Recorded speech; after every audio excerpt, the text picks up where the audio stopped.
మౌలికపరమైన సదుపాయాలైన విద్య, వైద్యం, నీటి సరఫరా, పారిశుద్ధ్య నిర్వహణ, ఎడ్యుకేషన్ సెక్టార్లో.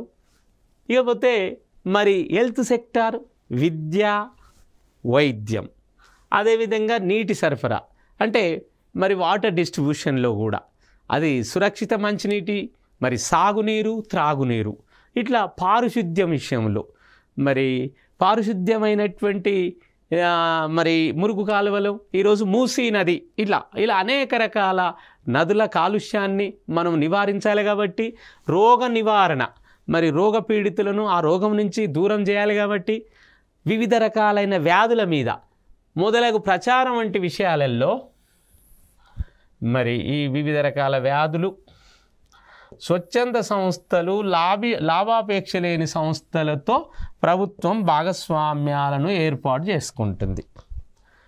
కొన్ని స్వచ్ఛంద సంస్థలతో, ఎలాంటి ఎక్కువ లాభాపేక్ష లేని సంస్థలతో ఇది ముందుకు పోతున్న విషయాన్ని మనం చూస్తున్నాం.